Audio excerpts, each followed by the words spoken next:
estar aquí presentes, y saludamos también a nuestras compañeras y compañeros que nos siguen a través de las redes sociales del Instituto Nacional de Formación Política de Morena. El día de hoy nos congregamos para debatir un tema bien importante que se refiere al tema de la reforma del Poder Judicial y que le toca a la parte de las mujeres. En el marco del debate público para conocer, debatir y reflexionar la iniciativa de reforma al Poder Judicial, desde el Instituto de Formación Política de Morena, llegaremos a este foro denominado Mujeres y Reforma del Poder Judicial, por una justicia efectiva para todas, todos y todes. Les voy a presentar a nuestra compañera Natalia Aguiluz, que va a ser nuestra compañera moderadora. Ella es Natalia, nuestra querida compañera, es doctora en Ciencias Políticas por la UNAM, maestra en Estudios de la Mujer por la IAM Xochimilco, diplomada en Historia, Pensamiento y Problemáticas Contemporáneas de América Latina por CAMENA UACM y licenciada en Artes Plásticas por La Esmeralda. Natalia es militante, fundadora de Morena, integrante de la colectiva Mujeres Morena República, y actualmente colabora en el Instituto Nacional de Formación Política de Morena en el Programa Integral de Género. Para continuar, queremos dar un agradecimiento muy solidario y muy fraterno a las compañeras y compañeros que hicieron posible que estuviéramos aquí y que nos dieron pues una gran bienvenida. Le queremos agradecer a María Antonieta Pérez Orozco, que es la directora ejecutiva de Cultura de la Alcaldía Iztapalapa, y también nos piden que extendamos un agradecimiento al alcalde, arquitecto Raúl Basulto Liviano, y a la directora de las Utopías, que es la compañera Lía Membrillo. Y también le queremos agradecer al compañero Kelmiro, que fue el que nos estuvo apoyando muy fraternamente, y a la compañera Lucero Bárcenas, que fue la que nos dio el tour en la exposición de Maternal. Bueno, sin más, les dejo la palabra, compañeras. Un aplauso para Tati Moreno. Gracias, Itati. Pues soy gusto estar con ustedes, compañeros, esta mañana, en este lugar tan importante, ¿no? En este lugar en el que nos hace pensar que las utopías realmente son realizables con todo el esfuerzo de nuestra lucha colectiva.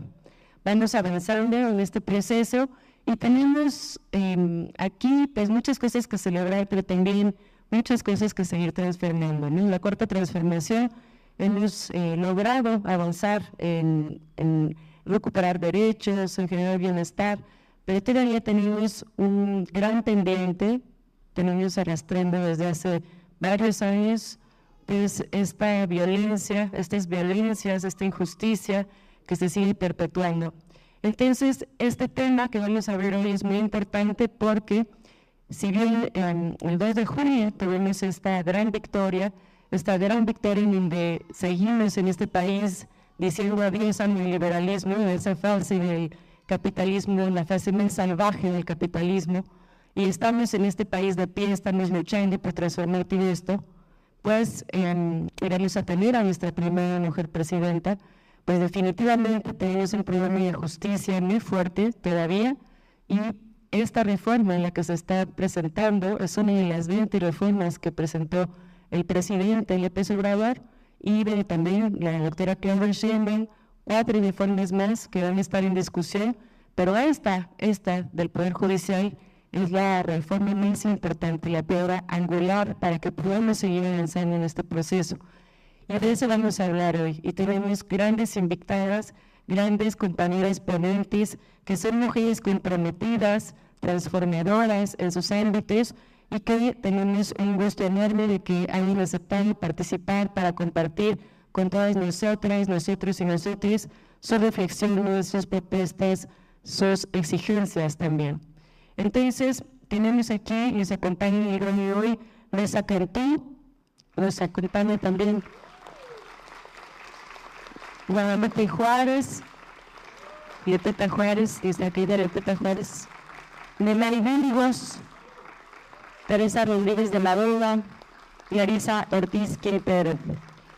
Un gran aplauso y pues conoceremos ahora, no se les comento cómo va a estar la dinámica que vamos a seguir. La dinámica consiste en que primero vamos a darle la palabra a cada uno de ellos hasta por 10 minutos para que nos comenten qué piensan de esta reforma del Poder Judicial, qué falta, realmente si va a llevar a ser efectiva justicia para las mujeres, para todas, todos y todas, cuáles son sus reflexiones. Entonces vamos a escuchar a cada una de ellas y posteriormente vamos a abrir una ronda de preguntas y respuestas que tendrá aproximadamente la duración de media hora y después pues concluiremos nuestra sesión. Entonces agradecemos muchísimo su presencia y vamos a iniciar dándole la palabra a la compañera Luisa Cantú. Y le voy a leer una pequeña semblanza porque pues tiene una gran trayectoria en la compañera, pero vamos a hacerlo de manera breve, ¿no? Ella es originaria de Monterrey, es periodista en medios públicos y privados de televisión, ha participado en diferentes programas en radio y prensa, es luchadora social, columnista y escritora.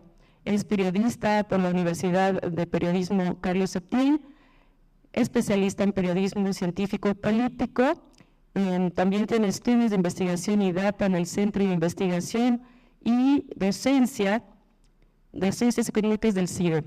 Es coautora del libro Ayotzinapa, La travesía de las tortugas, y ha participado en varios espacios, también pues, en debates, ¿verdad?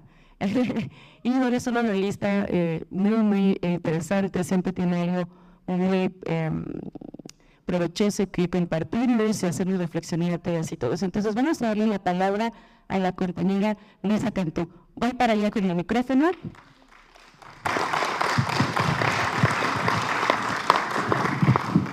Muchas gracias.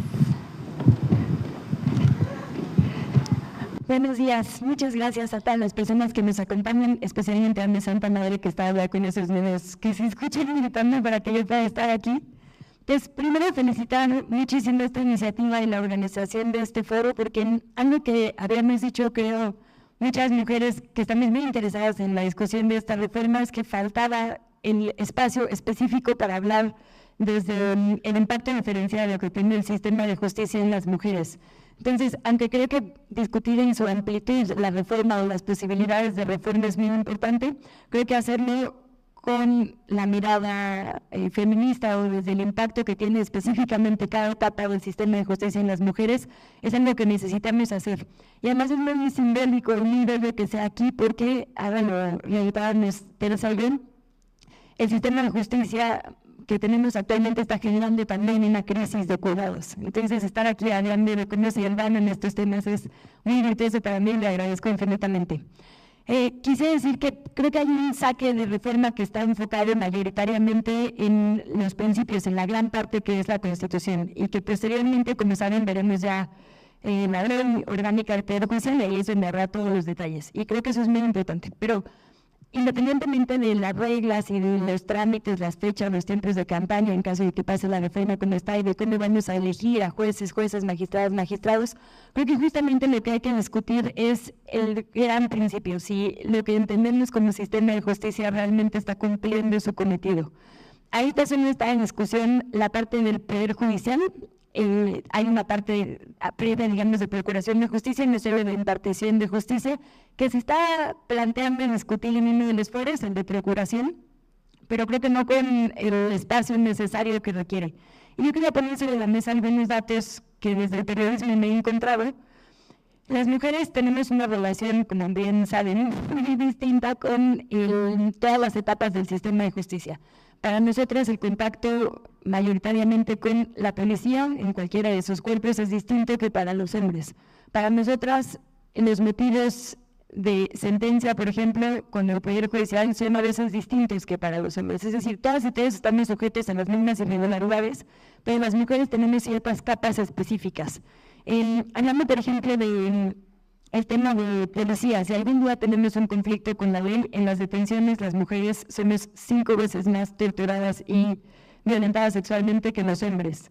Nos amenazan 3 veces más con tolerar enseñando a nuestras hijas o hijos que a los hombres, y muchas veces eso, como en varios casos mediáticos recientes que deberíamos utilizar, se utiliza para generar una falsa confesión y que eso finalmente termine con las mujeres en prisión.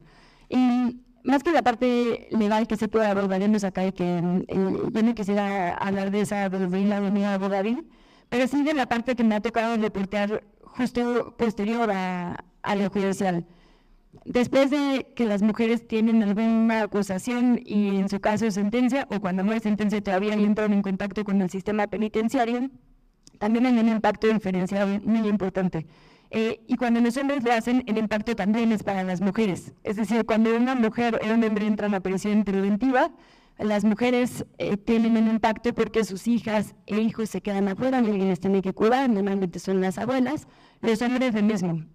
Las mujeres adentro tienen que lidiar a veces con no poder tener una gestión menstrual digna o una lactancia digna, es decir, en todas las etapas podemos encontrar cosas que nos afectan diferencialmente a las mujeres. Pero quisiera enfocarme en esta última parte, la del sistema penitenciario, porque cuando uno piensa para qué tenemos un sistema de justicia y cuál es la pena máxima, digamos, que tenemos para resolver nuestros conflictos con la sociedad, es esa, ¿no? Lo peor que hacemos es mandar a alguien a un centro de reinserción social. Y la verdad es que hablando específicamente del caso de las mujeres, no está resolviendo absolutamente nada y está generando mucha más violencia de la que se supone que tendría que resolver. Las mujeres tienen, por lo menos por ejemplo aquí en la Ciudad de México, 80% de dependientes económicos, ¿no? Esas niñas y esos niños van a crecer sin el derecho a crecer en familia.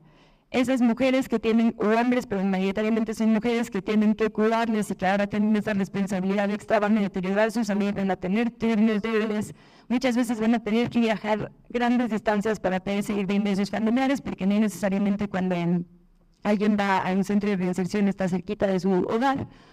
Entonces, el resultado es, no está bien de la inserción social, no se está restaurando la supuesta pena, porque la mitad de las mujeres no tienen sentencias, son legalmente inocentes, y aún cuando hay sentencias no necesariamente eso les hace culpables. Y aún cuando son culpables, quizá también son víctimas. Entonces, con lo que tenemos que pensar con este impacto diferenciado de género, si esto que estamos planteando para resolver nuestros problemas socialmente no está más bien rompiendo las familias de las que plantea sanar. Y creo que es una conversación que se está teniendo desde muchos sectores y que tendremos que incluir forzosamente cuando hablamos del Poder Judicial, porque al final, para que sentencia, pero pues hablando obviamente del sistema penal, que creo que es el que con lo que genera más conversación. Entonces, creo que como que poner estos datos y poner estas historias cuando hablamos de sistema de justicia es muy importante. No importa como todos los candados o todas las reglas que ahora vamos a discutir para poner a jueces, juezas, magistradas, magistrados, ministras, ministros, creo que lo que tendríamos que discutir es cómo ellas y ellos tienen que llegar y cambiar nuestra forma estructural de funcionar. No sabemos si van a hacer campaña, no sabemos si va a haber una serie de filtros que finalmente les lleven a esta parte de ser propuestos 10 por los poderes. Todo eso es como una propuesta aquí que ahorita se está discutiendo, pero yo creería que tiene que ser muy importante que se tengan candados interseccionales, digamos, para que resuelvan específicamente estas problemáticas que nos están atendiendo a las mujeres. Y eso, como el último punto solo quisiera decir que ojalá veamos el Poder Judicial también contando su experiencia, juzgando sin perspectiva de género, porque creo que reciben capacitaciones, creo que todo el tiempo hablan de que ya hay una paridad súper importante y que me deben relatar, pero uno sigue encontrándose con casos donde el juez le dice la madre a una mujer con base en eso de la sentencia, pero a veces la de autopartes, ¿no? Entonces, perdón que me enfoque en el sistema penal, pero insisto que creo que es como el que genera más impacto. Todas y todos crecimos bajo esta enseñanza patriarcal, y creo que las jueces y las jueces y los jueces no necesariamente tienen que rendirle cuentas a nadie por estas decisiones que toman a su interpretación. Entonces también, ¿cómo vamos a asegurarnos de que esa capacitación en la que se está intentando y en la que se está invirtiendo finalmente se traduzca en sentencias? Y si esas sentencias son peleables desde el lado de la perspectiva de género, ¿qué herramientas van a tener las familias y la sociedad justamente para que eso sea un argumento? Hay varios casos que han llegado a la Suprema Corte para generar precedentes, es decir, casos que eran casos que estaban en la última parte, digamos, en un amparo, y que justamente lo que argumentaron es que en todos los procesos anteriores se les había tratados distintos con razón de género, ¿no? Que se les había o juzgado o maltratado o violado el debido proceso por ser mujeres. Y la Corte lo está discutiendo, tendría que también entrarle desde ahí, pero es una discusión que en este momento por lo menos está frenada por otras prioridades que han decidido. Pero entonces como que se congela el tema, no le entra de fondo, y creo que normalmente no importa quién llegue, si no nos aseguramos de que tenga que rendir cuentas también desde este lado. No sé si me fue detallando muchísimo, a veces son como varios puntos que dejaría para iniciar la conversación. Creo que me pasé un poco. Tenemos que llevar por acá. Gracias. Muchas gracias, compañera. Gracias. Bien, pues ahora vamos a escuchar lo que nos va a decir la compañera Milay. Mi pronunciación de su nombre para empezar no fue la indicada, pero es Milay Burgos Matamoros, que es mujer cubana, investigadora y fiel representante de la lucha por los derechos de las mujeres, pueblos y comunidades. Ella es licenciada en Derecho por la Universidad de La Habana, tiene posgrados por la UNAM en Derecho y Estudios Latinoamericanos, es profesora investigadora de tiempo completo en la Academia de Derecho de la Universidad Autónoma de la Ciudad de México, imparte clases de posgrado en Derechos Humanos, ha coordinado diferentes grupos de investigación académicos desde hace más de 10 años para la aplicación práctica del derecho con acompañamiento a movimientos sociales. Entonces, bueno, dentro de su amplia trayectoria, resaltamos esos puntos y le damos la palabra. Muchas gracias, Milay.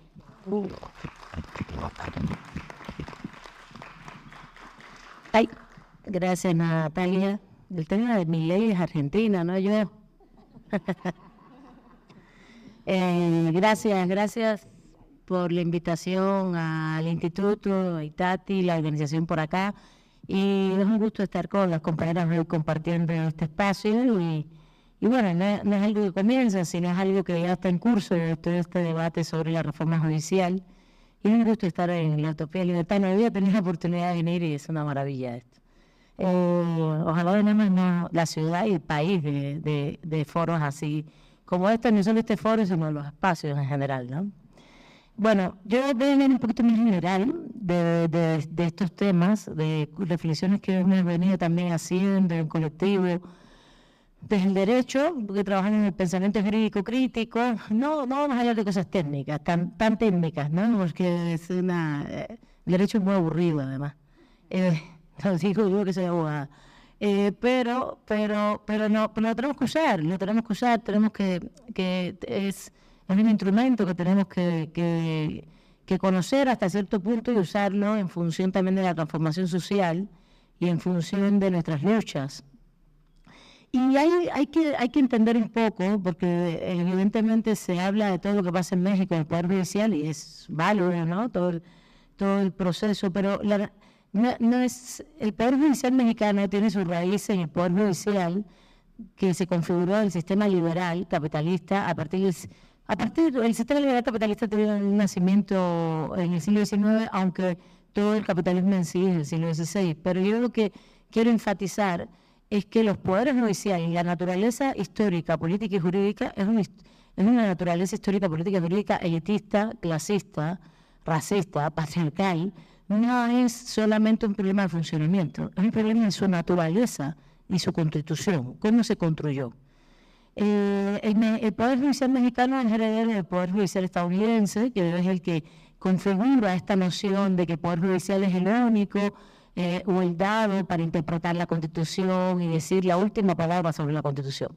Este concepto que se llama supremacía constitucional, que es una cosa que abstracta, pero que en buena lid lo que pasa con este ámbito y este punto específicamente, que uno dice, no, el derecho resuelve conflictos de intereses. No, el derecho no resuelve conflictos de intereses. El derecho es un instrumento también de dominación, como también lo puede ser de transformación. Y en ese instrumento de dominación hay ideología, hay poder, hay elitismos, hay clasismo, hay relaciones de poder en muchos aspectos, patriarcales, etcétera. Y en ese sentido, ese poder judicial, cuando tú le das esa función de ser el supremo poder que va a decir la última palabra sobre la Constitución, lo que hizo fue configurar una idea de contramayoría. El Poder Judicial, su naturaleza es contramayoritaria. ¿Qué quiere decir esto? Que va contra el Poder Ejecutivo y contra los poderes legislativos, que son los mayoritarios. En este caso, el Ejecutivo es mayoritario en México porque se elige directamente al presidente. ¿Y qué son las mayorías? Pues que nosotros somos los que elegimos como ciudadanía a esos dos poderes. Entonces, lo que ellos decidan, el Poder Judicial tiene la prerrogativa de decir, no, lo que tú estás diciendo va contra la Constitución. Esa es la famosa naturaleza política histórica del Poder Judicial, que no nació en México, nace en Estados Unidos en 1803, con un caso muy famoso, se llama Marbury and Madison, y que México, como todos los países de América Latina, excepto, bueno, excepción, y eso ahorita voy a hablar un poquito de América Latina, pero esa naturaleza se ha copiado en casi todos los sistemas, es decir, que tienen poderes judiciales de esta naturaleza, casi todos, y tiene como naturaleza ir contra las decisiones de la mayoría. Entonces tú dices, bueno, no, pero defiende los derechos humanos, por eso va contra las mayorías. No, perdón, si defendiera los derechos humanos, hicieran lo que haces constantemente, que como hace hoy el Poder Judicial, que es defender derechos patrimoniales que no son derechos humanos. Por ejemplo, una de las decisiones más importantes que ha tomado el Poder Judicial, hay muchos escándalos, ¿no? De la Suprema Corte, de la presidenta, pero hay una serie de decisiones que están muy violadas, que se están dando constantemente, que es favorecer los derechos de propiedad de patrimoniales como bajo el principio de la libertad de competencia económica. La libertad de competencia económica está por encima de cualquier derecho humano. Y esto fue lo que usaron, por ejemplo, contra la ley de la industria eléctrica, contra la ley de hidrocarburos, y es el argumento que están usando todo el tiempo para parar cualquier proceso que el Estado quiera dominar los recursos fundamentales de la nación. ¿Para qué? Para generar realmente una riqueza a favor de los derechos humanos, los derechos de las mayorías, ¿no? Entonces, realmente están defendiendo a las minorías, que ¿quiénes son las minorías? Las oligarquías, evidentemente. Entonces, no solo es un tema de funcionamiento, sino también de naturaleza histórica política. En esa naturaleza histórica política hay otro elemento. Una cosa es la interpretación constitucional y el segundo elemento es el proceso de designación. No es un poder elegido nunca, en casi ningún país. No es elegido porque tiene que ser designado, porque tiene en sí la meritocracia, el tema de la carrera judicial. Eso que ahora cuando le ven en los foros es algo así como una letanía de la carrera judicial. A ver, entendemos que evidentemente tienen que ser abogados, hayan estudiado Derecho, entienden cuestiones técnicas, pero no es la única forma. Hay experiencias en el mundo de tribunales con jueces libres, que son personas que no han estudiado Derecho y coadyuvan en la justicia. Eso podría ser una propuesta que no ha salido todavía, es muy importante. Pero bueno, es el tema de la meritocracia, el tema de que estudiaste Derecho, pero ¿quiénes llegan a los poderes judiciales realmente? Y eso no soy México. Se ha demostrado que es un tema de meritocracia vinculado a tu acceso ¿a dónde? A las grandes universidades, a posgrado en México, a posgrado fuera de México, del extranjero, sobre todo en Estados Unidos. Y hoy por hoy, esto se demuestra, y es impresionante, como si ustedes ven el catálogo de capacitación del Poder Judicial, lo hace Estados Unidos, a México. Entonces, bueno, ¿y esto qué? Nada. Pero se ve hasta tener un sistema jurídico diferente al nuestro, ¿no? Hay un artículo muy interesante de un académico gringo, crítico, de un cantor que tiene un artículo, que es un artículo como, vamos a decir, el principal artículo que se expone incluso en todas las clases de Derecho, que somos críticos, evidentemente, que se llama La educación legal como educación para la jerarquía. Realmente, él lo que hace una crítica al sistema universitario estadounidense de cómo realmente los estudiantes los estudian a analizar casos, argumentar, a racionalmente decir esto debe ser así, pero nunca a la justicia, nunca justicia. Entonces eso es lo mismo, lo que importa es que tú argumentes bien el caso.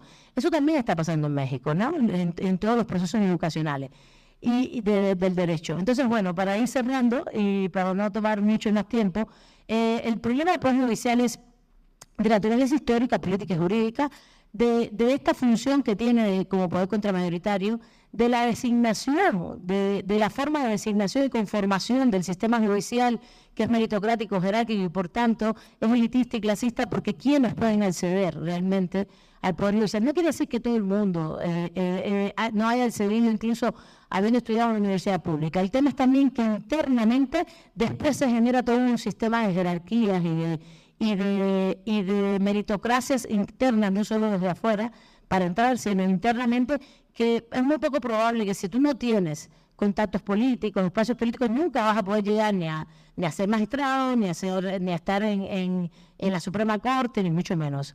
Y entonces esto contrasta, y aquí es donde tenemos que pensar un poco qué vamos a hacer nosotros acá. Yo creo que la elección, claro que es válida, habrá que discutir el proceso, cómo se hace exactamente, que bueno, pero hay una de las propuestas, y es algo que no he visto tanto, o sí se ha dicho, pero un poco, es el tema de la integración de jueces legos. ¿Qué es un juez lego? Una persona que no ha estudiado Derecho, una persona que no tiene por qué estudiar el Derecho, y una persona que no tiene por qué estudiar nada en la vida, si no quiere. Y que tenga, o sea, que sea una persona con sentido común, con honorabilidad, que por supuesto, honorabilidad, por supuesto me refiero a un tema ético, político, de liberación, de transformación social, lo que querramos, pero que sea seleccionado también en estos procesos y que sea parte de tribunales siempre colegiados. ¿Por qué? Porque el tribunal individual, la persona individual como juez no solo es vertical, es autocrático, es de un poder tremendo, sino que siempre haga colegiaturas, 3, siempre las colegiaturas tienen que ser impares, 3, 5, etcétera, y que haya jueces legos. Esto ha existido en varios sistemas jurídicos y esto puede dar otro tono a la hora de la discusión de los problemas judiciales que nos aquejan. El Poder Judicial mexicano tiene muchos otros problemas de burocracia, corrupción, nepotismo interno, muchísimas cosas que conocemos. Yo lo que quiero terminar es con esto. Hay que tener mucho cuidado. Yo creo que es muy relevante esta discusión y creo que es muy importante que no solo sea relevante, estemos en la discusión, sino que estemos con el problema en el centro y hacia adelante a lo que venga y como sea de la transformación del Poder Judicial. ¿Por qué? Los países de América Latina en los años 2000 tuvieron estos gobiernos progresistas latinoamericanos que algunos se mantienen, como Venezuela, Bolivia, Ecuador, Argentina, Brasil, y los que no tocaron los poderes judiciales, los que no tocaron las estructuras del sistema, tuvieron el welfare después. Estamos hablando de Brasil, de Ecuador. Ecuador es una gran constitución, pero no tocó la estructura sistémica de la administración pública de los poderes. Y estamos hablando de Brasil, de Argentina y de Ecuador. ¿Dónde están hoy compañeros y compañeras que estuvieron en esos gobiernos? Incluso hay gente presa en Ecuador, sometidos al welfare. ¿Por qué? Porque los poderes judiciales tienen esa función, justamente de frenar todo lo que sea un progresismo por su carácter contramilitario, por su carácter antidemocrático. Que nosotros tengan esto es fundamental porque lo que tenemos que cambiar es su carácter contramilitario y su carácter antidemocrático, elitista y patriarcal. Y yo creo que ahí es donde hay que centrar también la discusión, más allá de todos los procesos y las formas en las cuales iremos discutiendo, iremos aprobando y por mayoría iremos también haciendo la transformación, le guste o no, a los contramilitares. Muchas gracias. Muchas gracias, Miley. Yo creo que tenemos ya como dos elementos muy importantes, ¿no? Ver esta desigualdad en la toma de decisiones con un carácter patriarcal, clasista, racista, y lo que nos dice Miley, me parece que esta reforma es la pedra angular, porque es la que nos va a permitir seguir avanzando en el proceso de transformación y que el Poder Judicial no sea un dique que siempre esté obstruyendo a avanzar hacia un estado de bienestar. Entonces, vamos ahora a escuchar a la maestra Larisa Ortiz Quintero.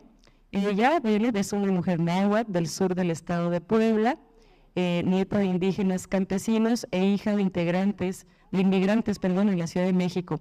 Es licenciada en Derecho por la UNAM, maestra en Derecho Procesal, Penal, Acusatorio, cuenta con estudios de especialidad, maestría y doctorado en Ciencias Antropológicas por la Universidad Autónoma Metropolitana y ha cursado diversos diplomados. Cuenta con una amplia trayectoria social, académica y de servicio público de 25 años. Es especialista en derechos humanos, género, interculturalidad, pueblos indígenas, derecho penal, agrario y derecho administrativo. Ha desempeñado diversos cargos públicos, entre los más recientes fue asesora para la redacción del capítulo indígena para la primera Constitución Política de la Ciudad de México. Fue la primera secretaria de pueblos y barrios originarios y comunidades indígenas residentes del gobierno de la Ciudad de México en el gabinete de la entonces jefa de gobierno, la doctora Claudia Sheinbaum Pardo, nuestra próxima presidenta. Y aplauso. Y bueno, también ella en 2020 fue nombrada por la jefa de gobierno y ratificada por el Congreso de la Ciudad de México como la primera mujer indígena magistrada en el Tribunal de Justicia Administrativa de la Ciudad de México. Un aplauso. El 15 de diciembre de 2023 fue electa presidenta del mismo Tribunal Superior Agrario, destacando su trayectoria, pero sobre todo su identidad como mujer indígena, su lucha y su profesionalismo y su compromiso con la justicia. Entonces, vamos a escuchar a la compañera y le damos el micrófono. Muchas gracias. Gracias a ustedes. Muchas gracias a ustedes. Bienvenidos a todos, a todas, a todos. Agradezco muchísimo este espacio de diálogo, de encuentro. Coincido con las compañeras que pues, requiere de estos espacios para tratar por lo menos de dibujar algunas líneas que atraviesan este tema tan importante que es la justicia en nuestro país. Tienen muchas aristas, pero bueno, ahora quisiera concretarme a 2, 3 ejes importantes. Quisiera decirles que en estos 10 minutos que nos han otorgado, quisiera abordar no solamente el tema de la reforma al Poder Judicial, sino también a otra de las importantes iniciativas que me parece que son fundamentales en nuestro país y que también fue presentada el 5 de febrero pasado por el presidente de la República, el licenciado Enrique López Obrador, que es la iniciativa en materia indígena. Y lo comento así porque me parece que uno de los temas que no deberían de olvidarse también en este proceso de revisión de la justicia en México y particularmente el Poder Judicial Federal, pues es un tema transversal, así como también hemos hablado ahora ya de la perspectiva de derechos humanos, la perspectiva de género, la perspectiva intercultural sí o sí tiene que estar ahí.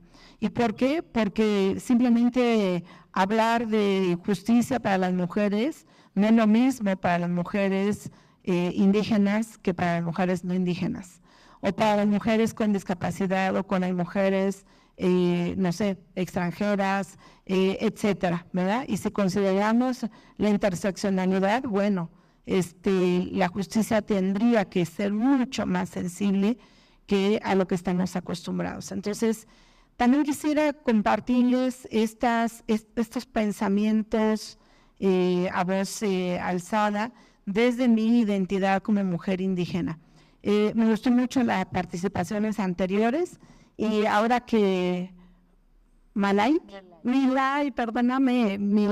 estaba comentando este tema del uso alternativo del derecho o también de la crítica al derecho mismo, justo me hizo recordar mi propia trayectoria como estudiante de derecho y luego pues hasta ahora que actualmente gracias a la postulación que me hizo el presidente de la República ante el Senado para ser magistrada agraria, ahora estoy en el Tribunal Superior Agrario. Lo que he tenido que pasar por este lapso y recordaba que cuando pasé por la universidad, en la Facultad de Derecho, en la UNAM, en Ciudad Universitaria, pues justo desde ahí uno se empieza a dar cuenta cómo este sistema está formado, construido, con estas posiciones racistas, clasistas, elitistas. Decirles que bueno, yo terminé hace más de 30 años la carrera, pero cuando yo estudié ahí, yo iba a la universidad con guaraches y trenzas. Y bueno, pues obviamente que tuvimos ahí muchísimos conflictos para empezar con los y las maestras, las famosas vacas y toros sagrados, ¿no? Que desde ahí te van tipificando cómo tienes que ir vestida, cómo tienes que hablar, cómo tienes que dirigirte, las clases de oratoria. Y claro que yo tuve estas situaciones de discriminación. Me acuerdo de un profesor, que no voy a decir el nombre, porque se le va a caer todo el título de vaca y todo sagrado al mismo tiempo, pero que tuvo el atrevimiento de sacarnos a varios alumnos por nuestra forma de vestir, porque unos iban con cabello largo, otros iban de pants, yo iba de guaraches, etcétera, y también la fortuna de presumir que soy de estas generaciones.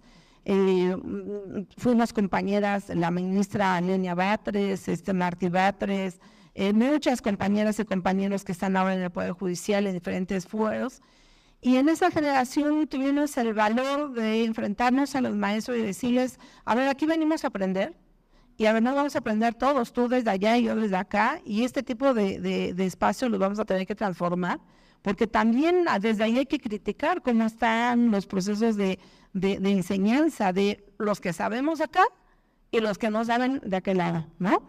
Entonces, lo retamos al maestro y le dijimos, a ver, no nos vamos a salir por nuestra vestimenta, más bien nos vamos a quedar, y él decía, no, pero es que yo en mis grupos en ese entonces eran de 120 compañeros por salón, compañeros, compañeras, y dijo, en mi grupo acá no pasan de 20, ¿no? Y entonces le hicimos el reto y le dijimos, pues nos hacen este examen y nosotros vamos a entrar aquí por examen, ¿no?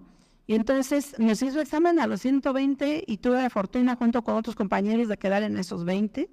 Y desde entonces dijimos, necesitamos ir realmente cuestionando cómo, no solamente cómo se construye el derecho en México con toda esta trayectoria occidental romana.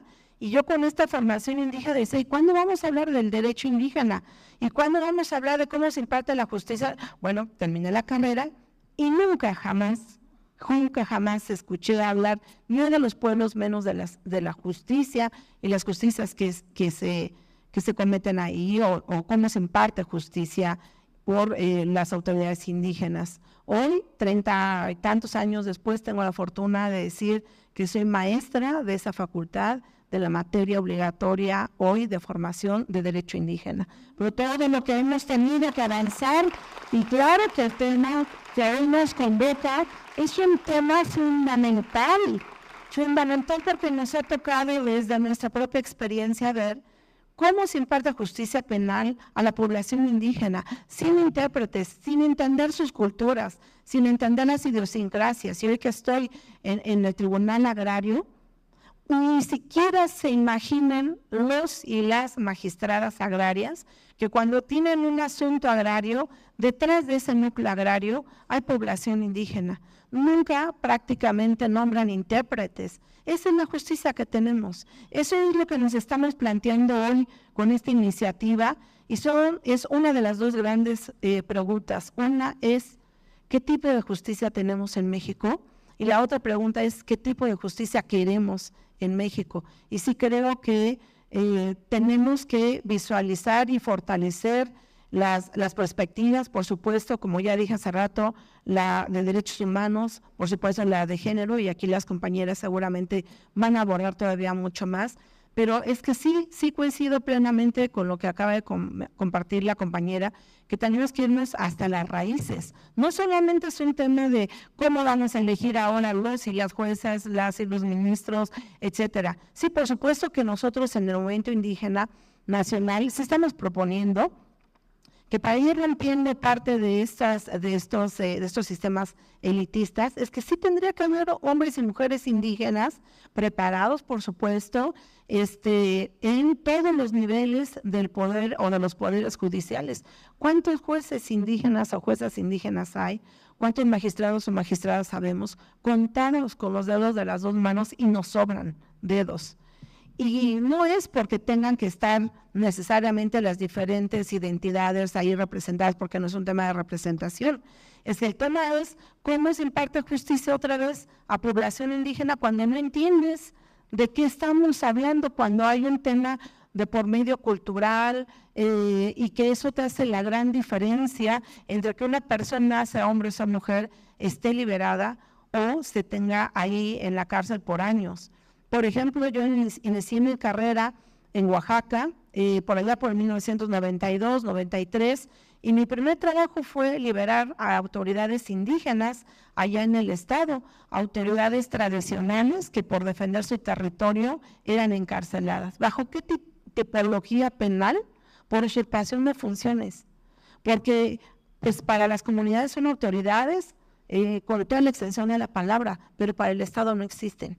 No han existido los pueblos, no existen las comunidades, menos existen sus autoridades. Entonces, alguien que decía, a ver, este territorio no se toca y yo soy la autoridad nombrada por la comunidad, decía el Estado en ese momento, pues de Ernesto Zacatepec, aquí no estás en ninguna estructura, ni en ninguno de los poderes, ni en ninguno de los niveles de gobierno. Así que a la cárcel. Y me tocaba liberar a las personas. Y yo decía, ¿cómo le hago? El derecho no nos alcanzaba para entender. Tuve por eso que estudiar antropología, historia, otras disciplinas, para tratar de explicarlo al sistema judicial, jurídico, positivo, que había otras incluso formas de pensar, de vivir. Ahora ya se entiende más el derecho al buen vivir, ¿no? Pero en ese entonces, hace 30, 40 años, ni siquiera por acá se lo imaginaban. Así que yo pido ahora que pues podamos entender un poco más y leer las dos iniciativas, pero a mí, desde mi punto de vista, creo que las dos van pegadas, porque la indígena ahora estaría reconociendo personalidad jurídica a los pueblos, a las comunidades, que es fundamental, para que dejen de estarle llamando grupos, etnias, u otros términos peyorativos, y que realmente se le reconozca como son pueblos históricos, con instituciones sociales, culturales, económicas, políticas, y que tienen derechos igual que los demás, individuales, hablando de sus integrantes, pero también colectivos. Y en ese sentido, ante la pregunta de qué justicia queremos, yo diría una justicia que reconozca el pluralismo jurídico en nuestro país. Una justicia que reconozca que hay otras formas de impartir justicia, que como bien decía la compañera, ni siquiera necesitan hablar español, ni siquiera necesitan pasar por una universidad, pero son personas honestas, porque su propia trayectoria de vida les han puesto en esos cargos, ¿no?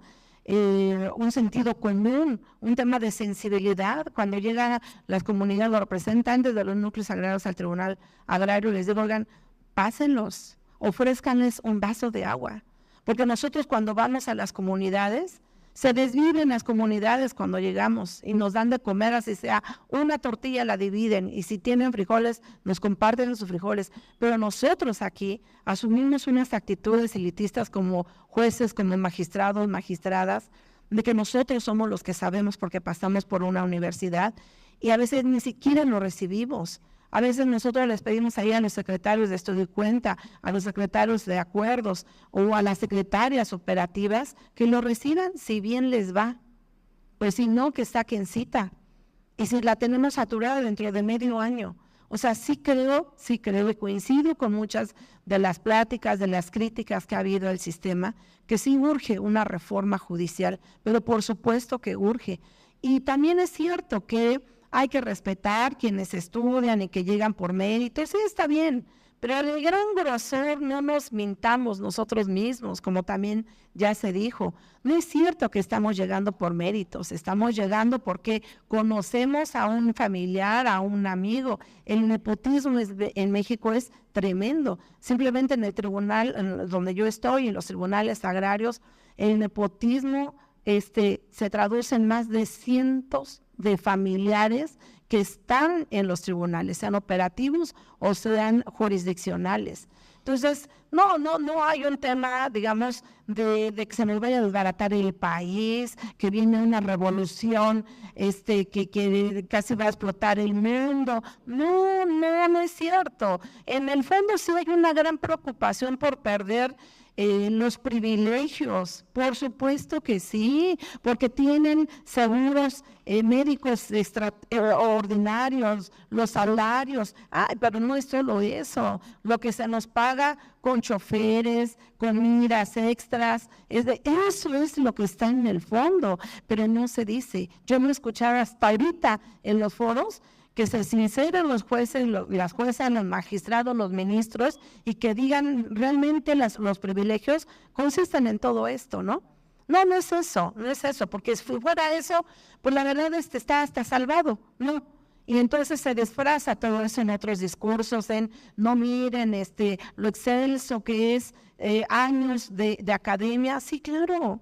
Y claro que tenemos que estar preparados, pero siempre nos preparamos hacia allá, por ejemplo, volviendo al tema de la interculturalidad, y cuando voltean a los pueblos y a las comunidades indígenas para estudiar cómo imparten justicia. Hay una visión totalmente discriminadora, racista.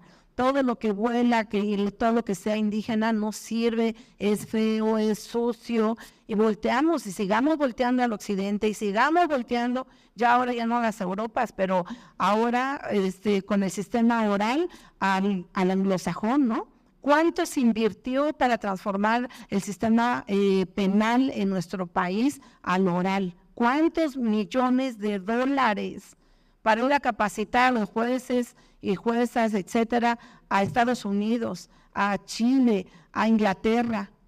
¿Cuánto? ¿Por qué no podemos hacer otro tipo de planteamientos, lo que es, digamos, respecto a la justicia? Porque nadie nos va a decir, nadie aquí, siendo honestos, podría decir que tenemos un sistema judicial en nuestro país de primer nivel.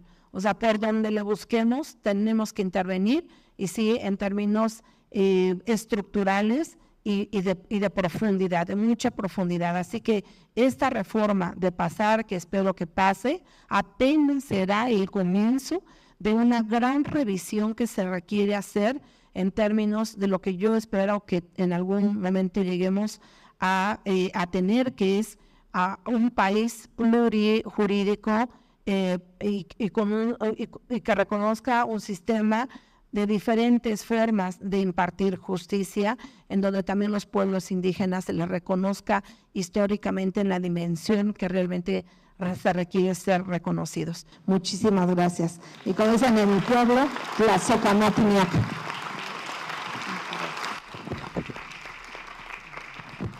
Muchísimas gracias, Gustavo.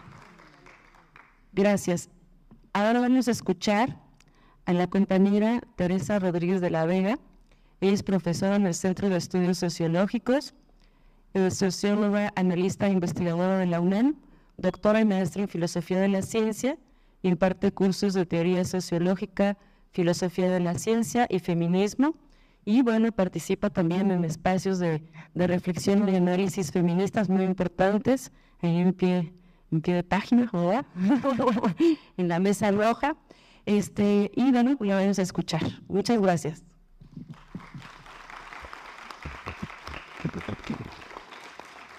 Muchas gracias, Natalia. Bueno, primero que nada, muchísimas gracias. Yo tengo la política de cuando me buscan del Instituto Nacional de Formación Política, antes de que me digan a quién me están invitando, yo ya dije, sí, claro, no.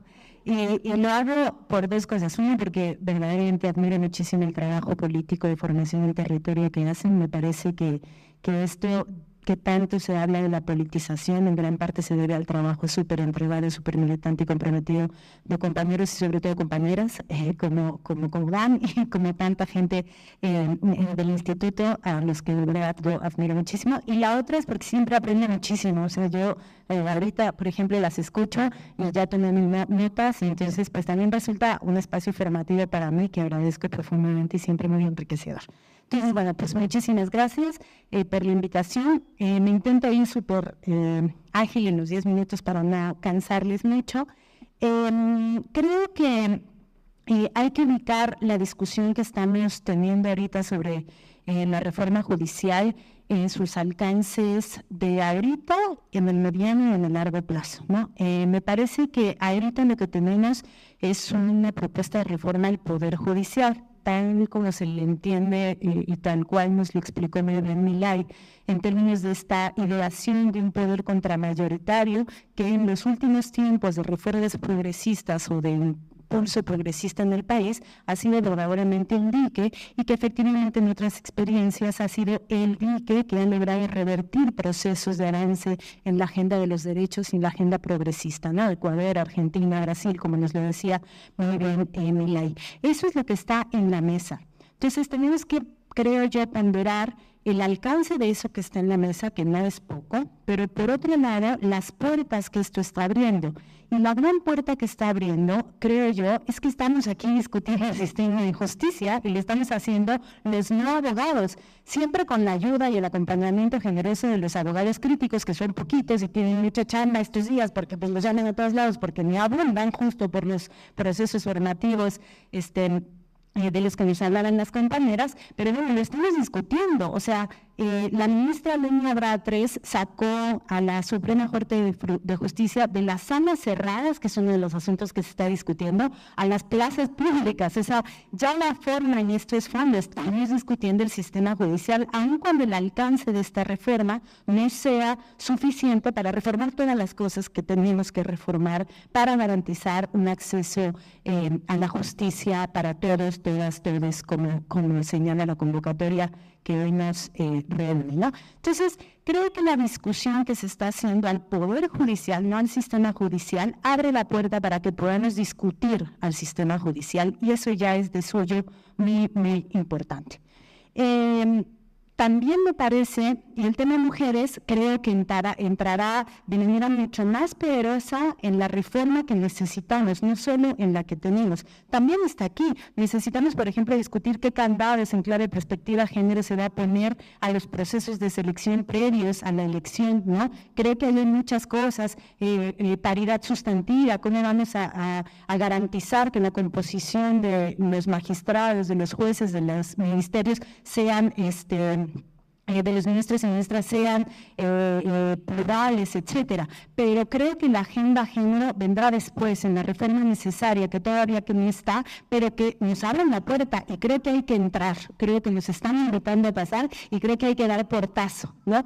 Y en eso creo que es como lo que me quiero enfocar, ¿no? En esa, en la reforma que tenemos, que no le resto importancia porque, reitero, no solo está metiéndose en la dinámica de desagravio que ha avanzado con la 4T, el desmentar, el desestructurar este sistema de privilegios en el que se han convertido las cortes, me parece que va en el mismo sentido del desagravio popular que ha avanzado en la Cuarta Transformación, que los jueces, las juezas, los ministros, ministras, magistrados, magistradas sean sometidos al escrutinio público. Tiene que ver con este empuje de que el poder se acerque al pueblo y que se escuche, ¿no? A la gente, a las mayorías, pues. Pero más allá de eso, me parece que tenemos que ver cuál es la puerta, qué hay adentro de esa puerta que se está abriendo. Eso es un poquito lo que me quiero imaginar, ¿no? Y allá adentro, pues hay un desastre, ¿no? Está el desastre del sistema judicial, está el desastre de la procuración de justicia en este país, y lo quiero, pues, sobre todo enfocar en clave de género y en clave feminista.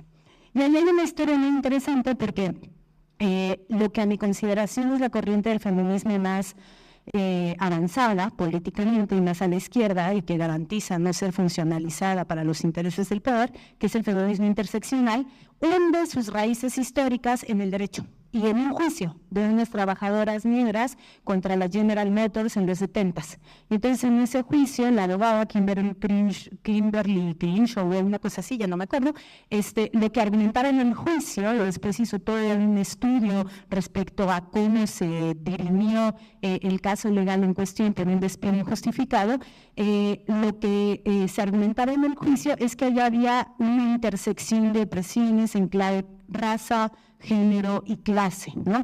Que los jueces estaban fallando a favor de la empresa, haciendo eco o funcionalizando a favor de la empresa, pero un mecanismo societal de triple depresión, que no se suma, sino que se intersecciona, de tal manera que una mujer negra de clase trabajadora en Estados Unidos tenía un acceso a la justicia absolutamente obstaculizado, ¿no?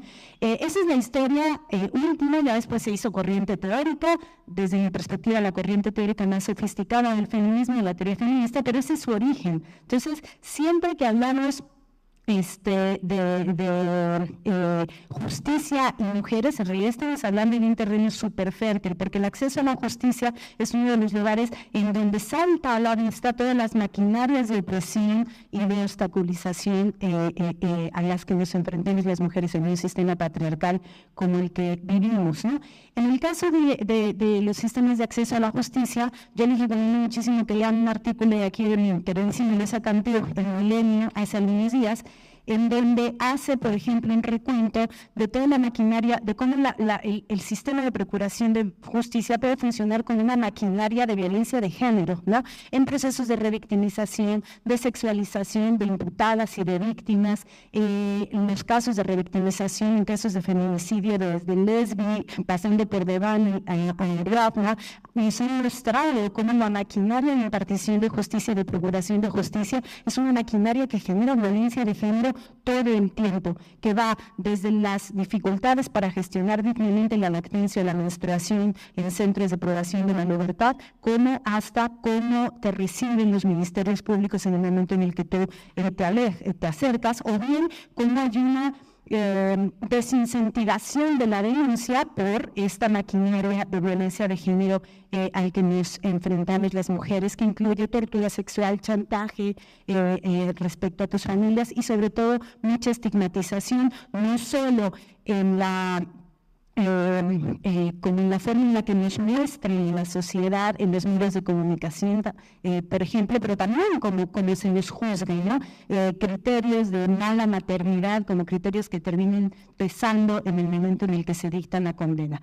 Hoy en día, ya desde hace tiempo, el criterio de perspectiva de género es un criterio obligatorio para las personas juzgadoras, es decir, hay una obligatoriedad de cuidar el contexto social en clave género que está envolviendo a todo caso que se juzga, ya sea en torno a la víctima o en torno a la persona imputada, ¿no?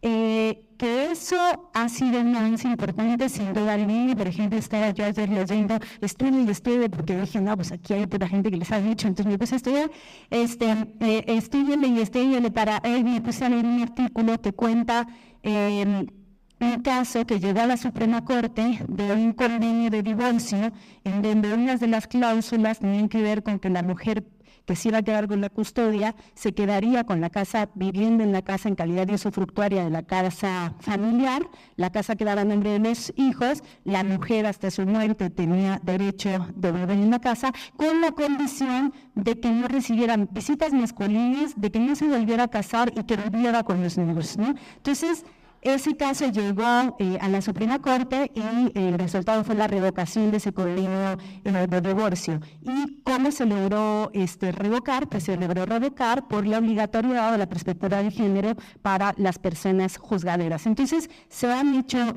avances, sin duda alguna las abogadas feministas han logrado que el derecho más o menos se acerque a una impartición de justicia un poco más sensible, pero estamos absolutamente lejos de lo que necesitamos. Entonces, quiero, y que por ejemplo, tiene que ver con que ayer estaba escuchando también a Fátima Arangambo, quien está al frente de este espacio muy interesante, X, Justicia para las Mujeres, que decía que si nosotros miramos bien las cosas, en realidad deberíamos estar dejando de hablar de mujeres. Cuando una mujer se enfrenta a la justicia, no lo hace en calidad de víctima o imputada, sino es una mujer en conflicto con la ley, ¿no? Y que el problema es que en ese conflicto de la ley hay muchísimas opresiones en clave género que hacen que este enfrentamiento sea un enfrentamiento absolutamente desigual. En última instancia, decía Fátima, en la cárcel en la que estoy viendo ayer, decía Fátima que el problema es que se asume que en el terreno de la violencia contra la mujer, tenemos una cultura punitivista que nos dice la violencia contra la mujer es un delito, y entonces como es un delito se resuelve con un castigo, ¿no? Y no estamos viendo en realidad que la violencia es absolutamente sistémica y estructural, y que entonces los mecanismos de impartición de justicia que juzgan el delito también violentan a las mujeres en muchas otras partes de su engranaje. Entonces, termino rápidamente diciendo qué necesitamos, ¿no? O sea, para adelante, ¿qué necesitamos? Me parece que esa puerta que se abre y en la que hay que dar portazo y colarnos en banda, hay como tres cosas allá adentro que habitan y que las tenemos que empezar a discutir. Uno tiene que ver con una verdadera transversalización de la perspectiva de género en la impartición de justicia, no solo como criterio al momento de juzgar, criterio para las personas juzgadoras, sino que nos ayude a ver la crisis de seguridad que este país vive y la crisis carcelaria que este país vive es una crisis de cuidado, colapsa en el sistema de cuidado, cuando las madres, la crisis de seguridad tiene colapsado el sistema de cuidado porque tenemos a decenas de miles de madres que su labor de cuidar significa buscar a sus hijos en zanjas. Eso es una crisis de cuidados. Y haciendo eso, además, hay un problema de quien se queda en casa, ¿no? En esa casa de esas mujeres buscadoras. Pero la crisis penitenciaria es una crisis de cuidado, porque la chamba de cuidados que implica tener un familiar preso es impresionante, es absolutamente impresionante. Mientras que generalmente las mujeres en reclusión terminan tendencialmente por ser abandonadas por sus senos familiares, ¿no? Entonces, la verdadera transversalización de la perspectiva de género, no solo como criterio obligatorio para las personas juzgadoras, sino en términos mucho más integrales. Dos, muy importantemente, quizás en el centro y en el corazón, pues avanzar es una cultura de justicia mucho menos punitivista. Una de las más afinidades más bonitas del feminismo es que los feminismos más a la izquierda siempre son feminismos anticarcelarios, ¿no? Entonces pienso en Angela Davis, pero también pienso en Rita Segato, o pienso en todas las teóricas que han demostrado cómo hay una afinidad profunda entre la cultura primitiva y la cultura patriarcal, y cómo la cárcel en realidad es un engranaje fundamental del sistema heteropatriarcal. Por ejemplo, Angela Davis tiene un estudio muy bonito que demuestra que la dinámica de encarcelamiento de personas trans no puede ser entendida sino como un apoyo represivo, brazo represivo material que acompaña una cultura binaria y heteropatriarcal, ¿no?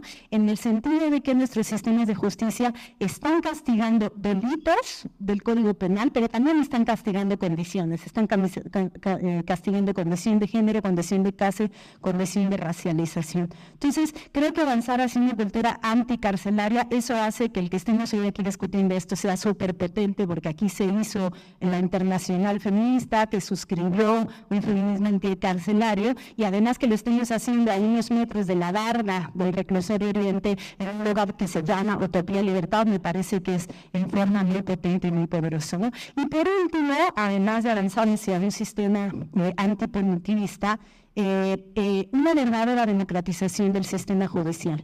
Escuchar ayer, también le recomiendo un programa de Brújula Chilena que conduce Luisa, en donde estuvieron 3 especialistas. Me llamó mucho la atención una intervención de Valentina Lloret, que decía, ojo, el voto de magistrados, magistradas, jueces, juezas, ministros, ministras no garantiza la democratización del sistema de justicia. La democratización del sistema de justicia pasa por lo que nos decía ahorita Larissa, ¿no? Pasa por acercar la justicia, por quitar la mediación absolutamente elitista de los abogados y abogadas hegemónicas que hacen que el acceso a la justicia sea ¿quién sabe qué pasó en la mediación? ¿No? No entiendo lo que me está diciendo mi abogado y mi abogada, ¿no? Entonces pasa por muchísimas cosas que no necesariamente se resuelven con el voto. A mí me parece que la iniciativa que está hoy en discusión en el Poder Legislativo es mucho más política que jurídica. ¿Y por qué es mucho más política? Porque abre una puerta para que las personas discutamos el sistema de justicia que tenemos y le podamos amoldar mucho más a una sociedad pues mejor de la que en la que vivimos, ¿no? Entonces, nada más.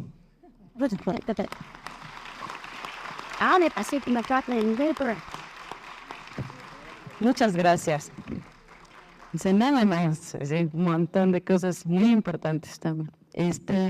Bueno, entonces ahora vamos a escuchar a nuestra última ponente, a nuestra querida compañera Guadalupe Juárez. Guadalupe Juárez es una mujer sindicalista.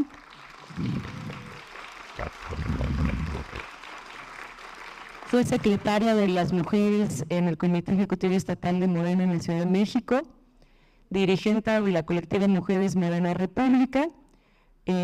Guadalupe Juárez es abogada, politóloga, feminista, sindicalista, dirigente, consejera nacional de Morena, maestra en estudios de la mujer, recibió la medalla Irmela Galindo, que se otorga, que otorga el Congreso de la Ciudad de México.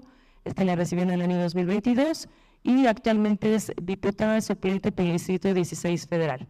Es un gusto, Lupita. Te escuchamos. Gracias. Bueno, antes de empezar, la magistrada Larisa me hizo recordar, yo llegué siendo muy joven, muy joven, de 17 años a la Facultad de Derecho. No nos permitían entrar si no llevábamos falda. ¿Y saben cuando me digo cómo soy rabiosamente feminista? Luego dicen que soy profundamente radical. No nos permitían. Claro, encontré la ciencia política.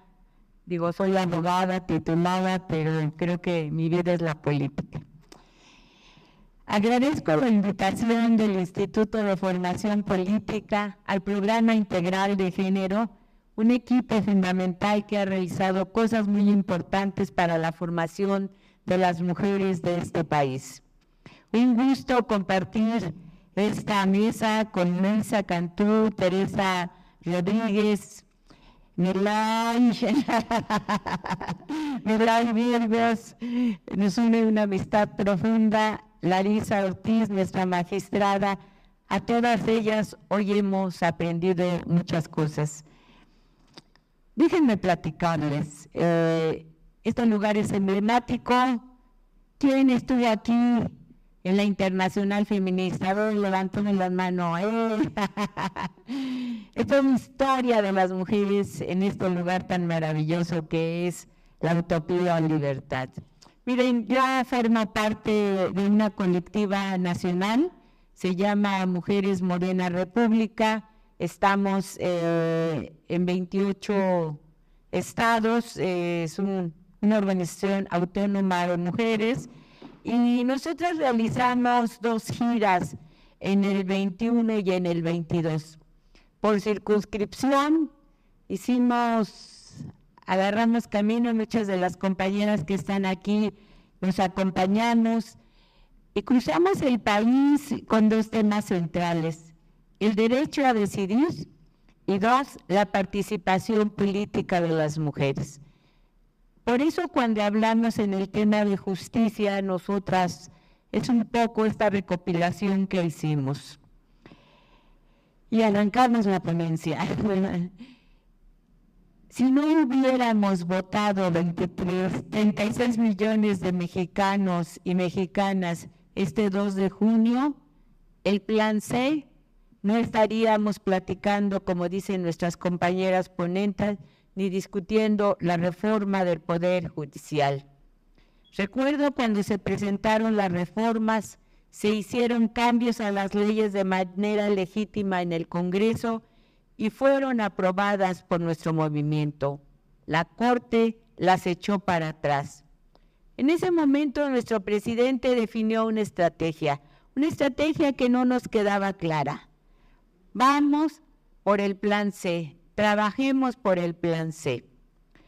Hoy sabemos que el Plan C es una mayoría calificada en el Congreso, que permitirá a nuestro movimiento, a la Cuarta Transformación, avanzar, a modificar la Constitución sin ninguna necesidad de negociar con algún partido.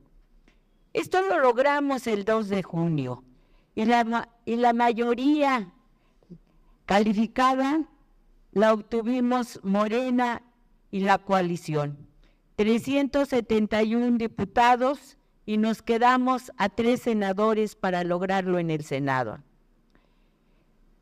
¿Cómo la ciudadanía salió a votar por la 4T?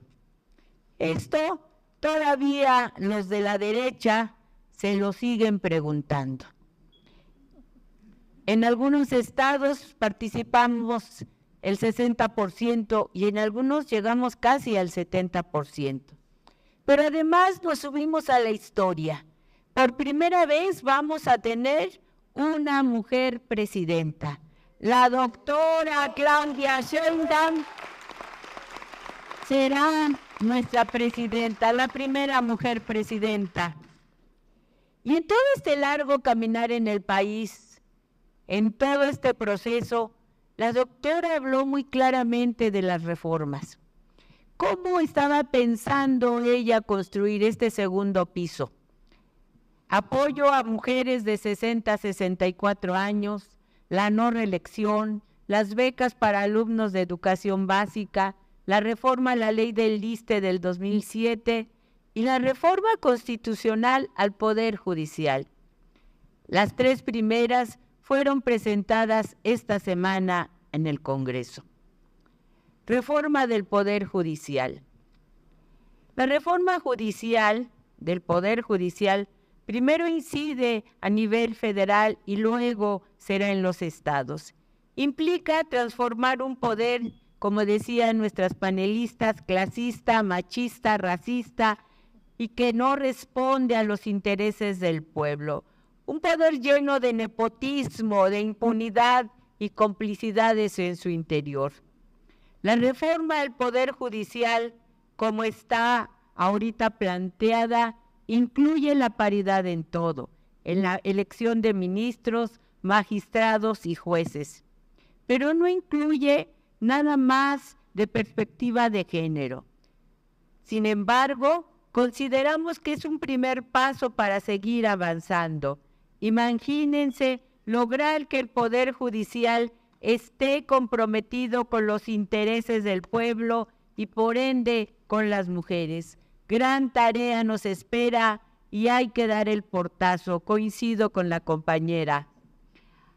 Alejandra Spitalier en enero presentó en El Financiero un artículo que se tituló Mujeres en desigualdad del Poder Judicial Federal y señalaba que el hecho de tener una primer ministra presidenta no ha significado un avance en cuestión de género al interior del Poder Judicial, sino que se retrocedió en comparación a lo que se logró cuando estuvo como presidente el ministro Saldívar. Pues del 2019 al 2023 se avanzó en la paridad de género al dar oportunidad a más mujeres en los cargos dentro del Poder Judicial. Además, fue en ese tiempo cuando la Corte despenalizó el aborto a nivel federal. ¿Recuerdan? Con Piña, con la magistrada Piña, hubo una regresión en perjuicio de la igualdad de género en la administración actual del Poder Judicial Federal. Spitalier señala que se eliminó la Unidad General de Igualdad de Género de la Corte y se transformó en solo una dirección con muy poco personal. Se eliminó la obligatoriedad de los cursos de capacitación en materia de género que se había exigido para los cargos jurisdiccionales y era requisito para que las personas de nuevo ingreso pudieran ascender dentro de la carrera judicial. Tenemos primera ministra presidenta de la Corte, pero no se ha superado la desigualdad. Entonces debemos de reconocer que si bien que las juezas sean mujeres, no garantiza que tengan sensibilidad ante las injusticias que enfrentamos las mujeres, ni perspectiva de género. Y creo que con la reforma judicial llegó el momento de exigirlo. Esta reforma al Poder Judicial es el primer paso para avanzar, para transformarlo. Debemos solicitar una reforma de justicia, una reforma judicial donde la perspectiva de género de forma transversal sea importante, progresista, equitativa, a fin de garantizar a mujeres y hombres el ejercicio y goce de sus derechos humanos con un enfoque de igualdad sustantiva. Justicia efectiva para las mujeres. En el país hemos avanzado mucho en la cuarta transformación con nuestro presidente y en este proceso hemos participado también muchas mujeres y vamos recuperando derechos, construyendo soberanía, construyendo un estado de bienestar en favor de todas, todos y todes, pero sobre todo para los más pobres. Lo estamos haciendo, es un orgullo formar parte de este movimiento, pero también hay que señalar que venimos arrastrando décadas de injusticia y violencias, y más desde el sexenio de Calderón, y no ha sido fácil. Y en esta transformación del poder judicial se resiste profundamente a transformarse, se resiste a cumplirle al pueblo, a las mujeres del pueblo. El sistema judicial es profundamente patriarcal, neoliberal, y se ha caracterizado por la corrupción, por el nepotismo, el acoso sexual, la violencia, por el abandono a la política de la Defensoría Pública. Pero principalmente tiene una deuda con nosotras, muchas deudas que debe de pagar y necesitamos que nos las cumplan. Justicia para las mujeres que han sufrido sentencias injustas por los jueces al señalar una carga cultural sosteniendo que las mujeres somos las únicas responsables de los cuidados de los hijos. Justicia para las mujeres que por decidir sobre su cuerpo han sido encarceladas. Los jueces, al juzgar el tema del aborto, han mandado a miles de mujeres a la cárcel injustificadamente. Justicia a las mujeres desplazadas, como lo encontramos en Michoacán, por la violencia. Las sacan de sus localidades a la fuerza, a familias enteras. Y 75% son mujeres que pierden sus propiedades, papeles, vida social y quedan en la nada. En las colonias más pobres, a las niñas de 14 años se les roba, se les droga, se les prostituya. Justicia para las niñas y los niños que han sufrido abuso sexual infantil, pederastia y pornografía infantil, como lo encontramos en Nayarit. Entre los países que integran la OCDE, ocupamos el primer lugar en violencia sexual en contra de los niños y niñas adolescentes. Justicia para las mujeres desaparecidas, asesinadas, quemadas, tiradas en los arroyos. Lo encontramos en todo el país en estas 2 giras nacionales que hicimos.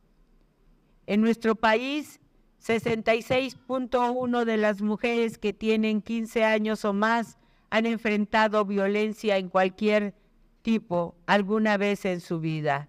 43.9% han sufrido agresiones del esposo o pareja actual y 53.1% han sufrido violencia por parte de un agresor distinto.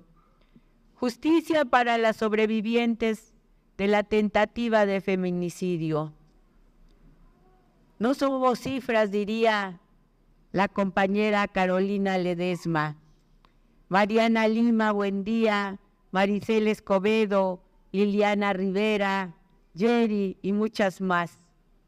No somos cifras las muertas de Juárez, de Ecatepec, diría Natalia Aguiluz, que hizo una tesis de doctorado.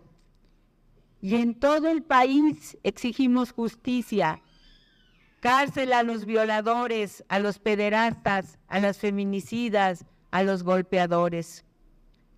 Rechazamos que tengamos leyes con nombres de mujer, ley Olimpia, ley Ingrid, ley Malena, sentencia Mariana Lima.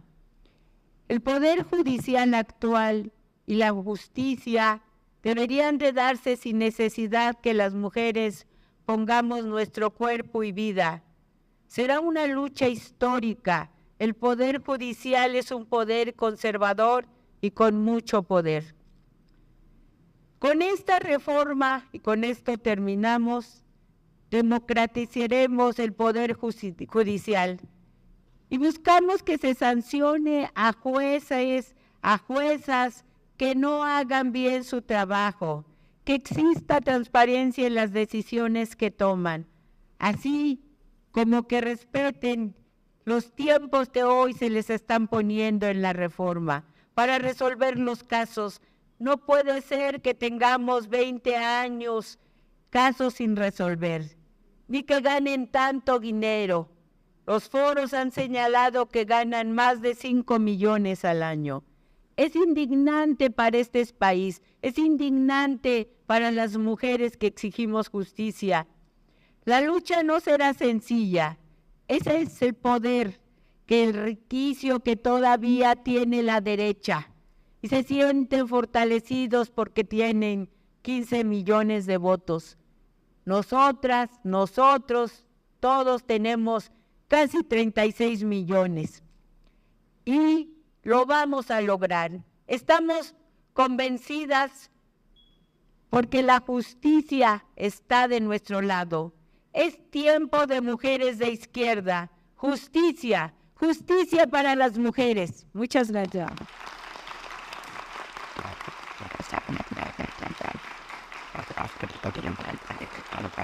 Muchas gracias, Lupita.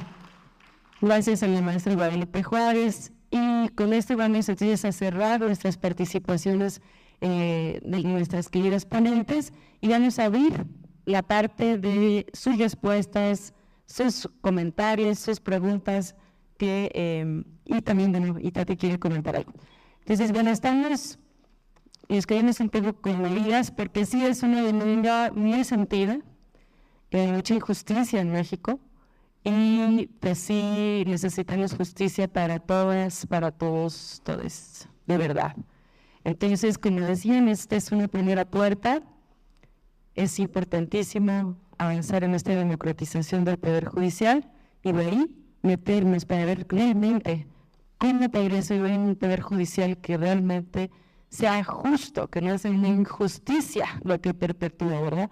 Entonces, bueno, vamos a hacer una ronda de preguntas. Ustedes, no sé quién tenga alguna pregunta que hacerle a las compañeras ponentes, algún comentario también que ustedes quieran hacer. Vamos a intentar que vamos a hacer no tantas participaciones porque tenemos el tiempo reducido, pero sí queremos escucharlas también, escucharlas. Entonces, vamos a pedirle a la gente, vamos a hacer 6 participaciones, ¿les parece? 6 personas, las primeras que levanten la mano, pues serán las que podrán hacer su pregunta, comentario, de manera breve, si se pueden pasar a formar acá, para que estén cerca del micrófono y podamos escucharles bien y que no nos enredemos con el cable. ¿Va? Bueno, entonces, ¿quién inicia? Adelante, compañero. Entonces, vamos a dar un tiempo, ¿no? ¿Cuánto? 10 minutos, ¿les parece bien? Bueno, 10 minutos máximo, ¿sale? De acuerdo, respetemos entonces el tiempo, ¿sale? Gracias. Buenos comentarios, siempre hay preguntas, pero ahora voy a comentar. Ayer hicimos brigadeo en un tianguis y varias mujeres comentaron que no saben de leyes, pero que sí sienten la injusticia.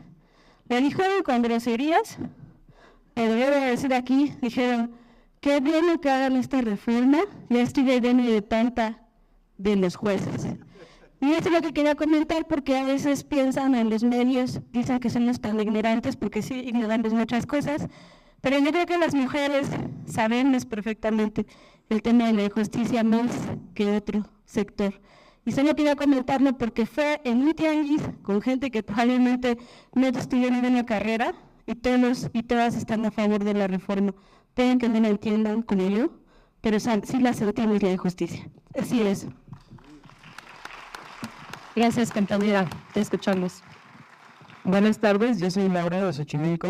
Les agradezco a todos los que estén aquí, cada uno de ustedes. Siempre que platico con cada uno de ustedes me retroalimento, porque sé que de aquí cada una se va a su comunidad y platica con las más cercanas o hacen alguna actividad y es ahí donde comenzamos a hacer estos cambios. También a las panelistas que bueno, en esta retroalimentación nos dan una idea de lo que viene. Yo preguntábamos, hemos platicado mucho con las compañeras precisamente de esto.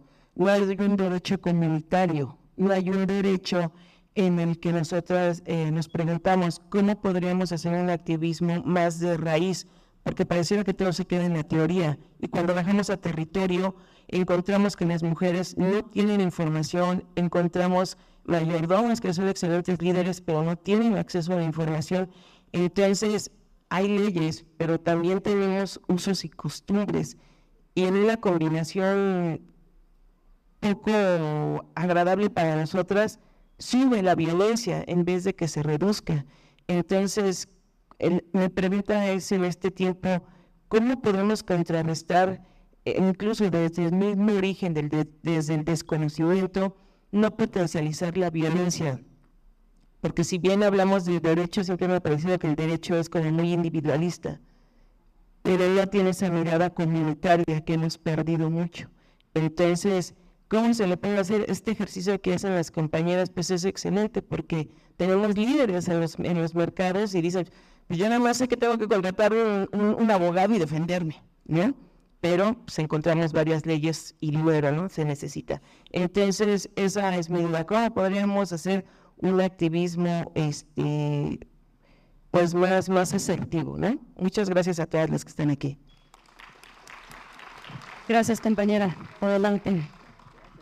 Bueno, buenas tardes a todos. Y una pregunta para la ponente Larisa. Justamente pensaba en esto que mientras usted estaba haciendo su ponencia, me surge y desconozco si existe realmente una constitución o leyes traducidas a las diferentes lenguas maternas que tenemos, y si sería pertinente iniciar una traducción urgentemente para que tengan acceso a esta información.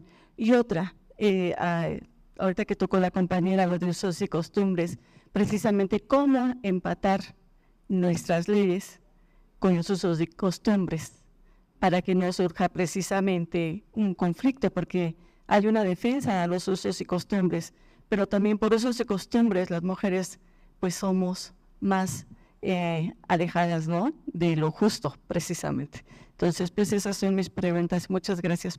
Excelentes ponencias. Gracias, compañera. Te escuchamos. Hola, buenas tardes. Yo soy Isa Malpica y pertenezco a la colectiva Mujeres Morena, República Mexicana. Gracias, quisiera poner en evidencia que pues hay un proyecto que quizá ustedes muchos no conozcan, nosotros conocemos.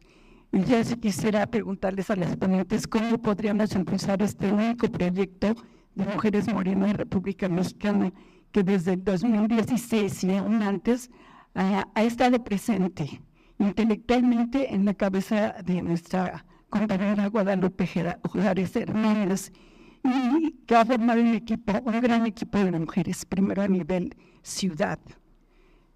Primero empezamos las escuelas presidenciales, 8 mujeres.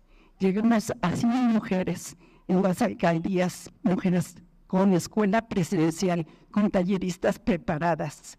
Este es un proyecto de escuelas presenciales después en la pandemia en línea, y se hizo la capacitación para que entráramos a Zoom, para que entráramos al stream, al Google en vivo, en fin, todo eso.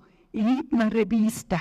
Esto es algo que ahorita, sin querer, pues lo hicimos, porque nosotros bajamos a territorio, encabezadas por nuestra compañera Guadalupe, que hizo varias giras nacionales de circunscripción, y ella siempre estuvo presente y en los congresos, simposios, y todo lo que se hizo a través de fue para bajar a territorio, porque nosotros no somos de escritorio, somos de territorio. Entonces, me acuerdo una vez que fuimos a Tlaxcala, el perrito no recuerdo bien, pero íbamos en un carro, todo con niebla, y la chofer, porque era chofer, en paz descanse, Anita, que en paz descanse, iba andando, y sí, caía, era la misma de la carretera. Pues esa es una anécdota que yo les quiero comentar de cómo esta escuela ha ido creciendo. Escuelas presenciales, escuelas en línea, revistas que ustedes pueden consultar en internet, y que es para la formación política y liderazgo de las mujeres. Esto ha llegado hasta los congresos, porque en muchos de los congresos se van diputadas y estas diputadas iban con la consigna de recoger todo lo que se hacía, porque se hacían mesas de trabajo y en esas mesas de trabajo pues después plenarios se llamaba y luego se imprimía. Entonces este es un proyecto que yo quisiera preguntarles cómo vamos a impulsar este proyecto. Yo estoy en él, ser voluntaria, estoy convencida de él, así como estoy convencida de nuestro gran presidente y de todo su proyecto de nación. Muchas gracias. Está bien. Muchas gracias, compañera Donés, es conductora de radio en Radio Anglo, ¿verdad? Bueno, ahora vamos a escuchar a la compañera y ya vamos a ir terminando con las participaciones. ¿Sale? Buenas tardes a todo el público, a las ponentes. Aquí, para mí sería una pregunta para todas en general, en decir qué hace falta para tener justicia aquí en nuestro país para las mujeres con violencia familiar. Pregunto porque yo tuve una experiencia, vino una prima de Estados Unidos y nos comentó que en Los Ángeles el esposo de otra prima la estaba golpeando. Lo denunciaron, llegó la policía, lo agarró, lo hincó y le dijo que le pidiera perdón. Eso me quedó muy grabado. ¿Qué hace falta aquí? Que al menos a alguien, o cómo sería para que se evitara ese tipo de violencia. ¿Qué ley sería? ¿Cómo se haría? ¿O cuál sería la problemática para solucionar esa violencia familiar que se hace desde la casa? Entonces, agradezco a Lupita Juárez por darme el valor de participar. Antes era una ama de casa que nada más estaba en mi casa, y gracias a Lupita Juárez y todos sus foros, aquí estoy y participo. Gracias. Gracias, compañera. Y escuchamos. Buenas tardes, soy Salvador Jaime, macho de origen, definitivamente. Tuve 3 niñas, eso cambió mi concepto. Ahora tengo 7 nietos, 6 varones y ella, dijeron, ¿verdad? Simple y sencillamente, yéndome a ese tema. Perdón. Tocando ese tema, quiero agradecerles a las señoras que están aquí la calidad que tiene cada una de ellas. Y quiero decirles que si ellas las identifico por cómo se visten, a ellos igual, a ellas también toman su decisión cómo vestirse, pero los magistrados parecen imitaciones de Drácula con su uniforme. Me gustaría que sugirieran en todo este rollo que traen de cambiar a esos cuates, que por favor las magistradas femeninas se vistan igual, como de vampiro, pero de color rosa, algo que las identifique y suavicen esa rigidez que muestran todos los magistrados. Perdón, yo me dedico a construcción, yo no sé nada de magistrado. Sí hice mi voto por libre y soberano, no les digo por quién, porque se supone que es un voto oculto, pero estoy aquí, ya saben por qué. Gracias. Gracias. Le escuchamos. Gracias. Buenas tardes, Fernando Jaramillo. Soy estudiante de Nueva Salud de la. Aquí tenemos una super maestra. Bueno, ahorita comentaba la señora cómo hacer para que la mujer no sufra esta violencia. Yo por eso apoyo este movimiento feminista, porque es una forma de empoderarse de la mujer. Yo como hombre he vivido también el sometimiento, y es muy difícil tomando clases de Derecho Penal en la UNAM, con una profesora nos cuenta cómo a una de las mujeres asesinadas, ella estaba como defendiéndose, pero en un momento en el que de plano cedió completamente. Cedió y se dejó asesinar, ¿no? Creo que es muy importante este movimiento y ver dentro también aquella de la Suprema Corte que es fundamental, ¿saben? Está de querer dar otro albazo otra vez de los magistrados del Poder Judicial de la Federación, y creo que necesitamos estar muy atentos. Yo creo que aquí hay un error también, es la Suprema Corte de Justicia. Siempre nos han engañado con eso, compañeras y compañeros. No es la Suprema Corte de Justicia, es de la legalidad en beneficio de los más poderosos, pero no de justicia. Lo que a mí me molesta tanto es que las feministas y feministas saben hablar, pues ya saben, con su elocuencia de la justicia y que se requieren recursos para la justicia, cuando te dan dinero para la justicia, y no aplican a la justicia. Hay que distinguir entre la justicia y la legalidad, compañeras, compañeros. Por otro lado, felicidades, bueno, que se escucharon a Luisa, que nos lo he encantado, me gusta mucho también toda tu trayectoria, a la magistrada, Larisa. La verdad es que mi relación magistrada, que usted se sienta orgullosa de su origen. Me he tocado acercarme al metro y platicar, llegar sin que se den cuenta dos chicas que venden cacahuates, hablan de su lengua. Y entonces cuando yo llego, cambian y empiezan a hablar en español. Y entonces yo me empiezo a soltar a platicar un poco y ya sale el tema, pues que no se atreven a hablar su idioma por miedo. Hemos vivido conmigo durante muchos años, compañeras, compañeros, en cuanto al clasismo, al racismo, y en cuanto al feminismo también. De verdad, magistrada, no sabe qué gusto me dio cuando escuché que usted, su currículum dice que es indígena, que sus abuelos, todo esto, de verdad, hoy se ha desenterrado esto. Quisieron enterrar a los pueblos originarios, y después de 500 años, ahí están vivos los pueblos originarios. Son los dueños originarios de este país, de estas tierras, y resulta que llegan los de Europa y se apropian de estas tierras. Ya estoy viviendo. Enhorabuena que todavía son súper bien de la guardia, y yo sí voy a decir quién es, Andrés Manuel López Obrador, porque no solo es un líder político, un genio político, es un genio sociológico, es un genio teológico, estadista, tiene muchos talentos, es un fenómeno, no solo en México. Para mí, es el Gandhi de la actualidad. De pronto me parecía que era como demasiado comparando con Gandhi. Pues que creen, no, compañeras, compañeros, está a ese mismo nivel Andrés Manuel, y necesitamos recibir todo ese cuesta arriba que nos dejó a Claudia hasta arriba, compañeros. Es la escala política de Andrés Manuel. Llegara nuestra presidenta. Muy rápido, si a tal vez miren ustedes, yo desde ese momento traigo esto en mi mente. Creo que es el momento de acuñar la frase sociopolítica, porque antes hablar de política era apestaba hablar de política. Preguntábamos de política y nadie quería hablar de política, porque además había un mito de que de política y de religión no se habla. Bueno, hoy sí se habla de política, y se habla de manera pacífica y racional.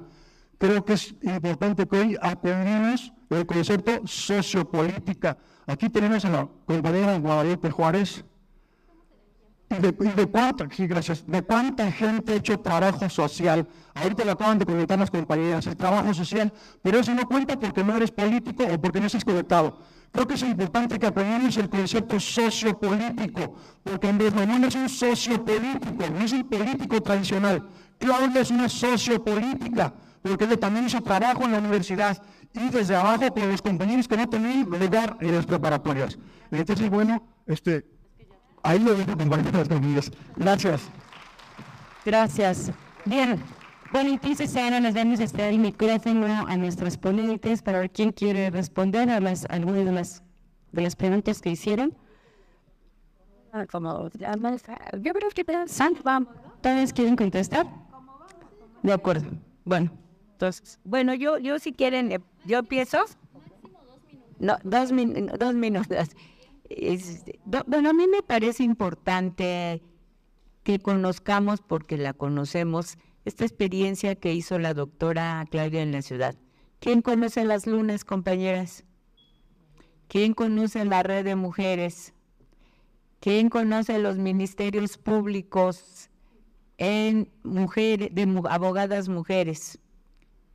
No hay más, tenemos que organizarnos Yo tengo mucha confianza que nuestra presidenta no solo va a cumplir, sino va a ir más allá, pero que también nuestra compañera Clara Brugada haga ese compromiso sobre el sistema de cuidados. Muchas gracias.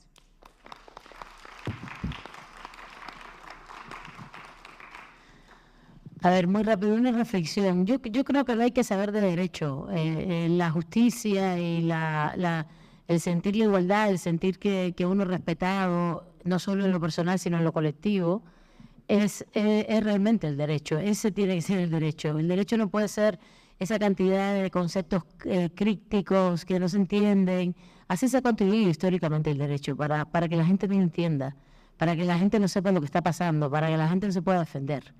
Y eso es lo que tenemos que también develar, quitar. En este sexenio, muchas de las iniciativas que se propusieron desde la Consejería Jurídica de la Presidencia tienen un lenguaje mucho más sencillo, como tiene que ser, un lenguaje que se entiende, un lenguaje que entendamos. Es verdad que hay muchos conceptos técnicos, etcétera, pero hay muchas cosas que se pueden entender muy bien y romper esta cuestión elitista también del lenguaje del derecho. Y eso también tenemos que hacerlo dentro de todo el sistema de justicia. Eso también tenemos que hacerlo. Y por eso leí la primera campaña y decía, no, nosotros no sabemos derecho, no importa.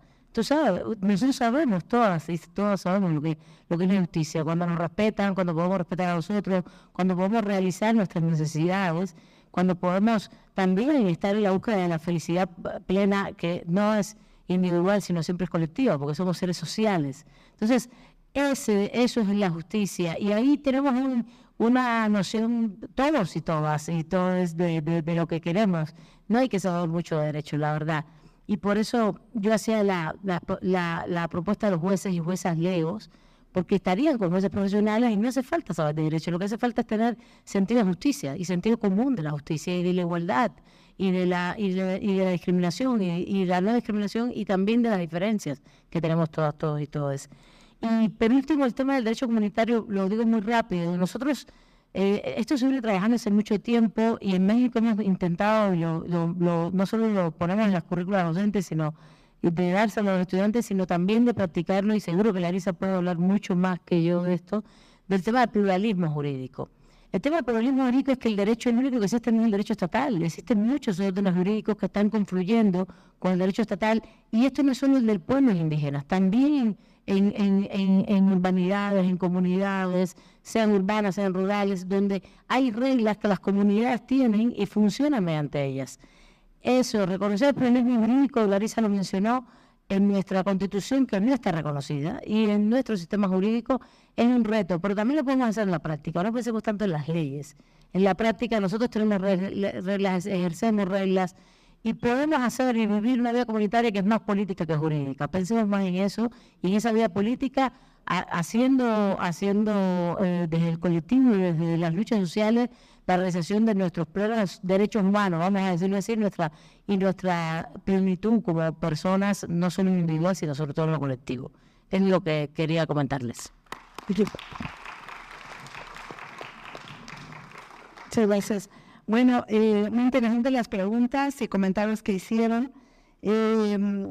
Ante la pregunta de si hay leyes o la Constitución está traducida a lenguas indígenas, ¿quién hizo la pregunta para dirigirme? Fíjate que no hay, y yo digo que qué bueno que no hay, porque justamente lo que estamos ahorita discutiendo es, no sé si valga la pena que se conozca un sistema que al final de cuentas no está siendo justo o no está haciendo su función de justicia. Yo ahí lo que diría es más bien tratar de construir esto que nosotros le hemos llamado un Estado plurijurídico, en donde más bien la invitación es a voltear un poquito cómo se imparte justicia por parte de los pueblos, sin romantizar, por supuesto, creo que tú también lo decías, o alguien más. ¿Cómo le hacemos con este tema de usos o costumbres, o mejor llamado, con las culturas o estas partes culturales que también oprimen a las mujeres, que también las excluyen, que también las discriminan, que también las violentan en las comunidades, en los pueblos? Bueno, tenemos que justamente tomar en cuenta que esta perspectiva transversal de derechos humanos y luego la de género aplica también para los pueblos indígenas. Es decir, que las costumbres, que la cultura no pueden bajo ninguna circunstancia justificar violencias, justificar discriminación en contra de las mujeres y las niñas indígenas. No se puede. En México y en cualquier parte del mundo, ¿no? Entonces tendríamos que trabajar más bien por un tema de interculturalidad donde nosotros también conozcamos cómo se imparte justicia en los pueblos. Y ante otra pregunta que hacía otra compañera sobre qué se necesita hacer para evitar el tema de la violencia o atender de manera oportuna la violencia hacia las mujeres, y nos puso el caso de Estados Unidos. ¿Dónde está? ¿Quién? Ah, ya, muy bien. Fíjese que me recordó que aquí en México, justo cuando llega el licenciado Andrés Manuel López Obrador como jefe de gobierno, hay una modificación muy interesante en la entonces Procuraduría Local de la Ciudad de México, y se creó la agencia del Ministerio Público especializado en atender a personas indígenas.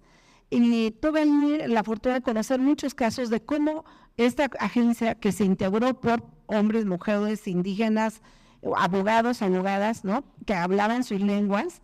Fíjense cómo cambia. Ahí es donde yo digo que la importancia de cómo es importante que se integren hombres y mujeres abogados a los sistemas de impartición de justicia. Sucede que hay un caso de una pareja de indígenas de Oaxaca que vinieron a una fiesta a la Ciudad de México. El señor se atreve a golpearla en el metro, inmediatamente es detenido y la llevan a la agencia especializada. El INP, que es indígena y que conoce de la idiosincrasia, pues le dice: a ver, pásenme aquí a los cepados. Y como eran unas lesiones menores, o sea, una cachetada, una cosa que no deja con mucha marca, pues casi que ya decía el señor, pues ¿cuánto pago? Y nos vamos, ¿no? El MP le dice: no, pues sabes que no te vas a salir, métanlo acá, y habla por aparte con la señora y le dice: mire, este es un delito que merece, que permiten la disculpa. Si usted le perdona, pues inmediatamente se van. Entonces la señora, pues preocupada porque ya se van a la tapo con su viaje, le dice: bueno, pues le perdono, no pasa nada. Entonces el LP le dice: no, a ver, aguántenlo 10 horas, 12 horas, y después le otorga el perdón y ya se van ustedes. En ese lapso, el señor agresor, lloró, se le hincó, le dijo que no iba a volver a pasar, etcétera. Y firman un convenio ahí en donde le dice: a ver, fírmale aquí que no le vas a volver a pegar a la señora, porque además no era la primera vez, ¿no? Y que ella va a venir aquí a decirnos nuevamente si le pegas, y entonces sí, ya no vas a tener fianza, etcétera. Ya lo liberan a las 12, 14 horas. El señor muy contento de estar con su pareja, y ya se van contentos a la tapo, ¿no?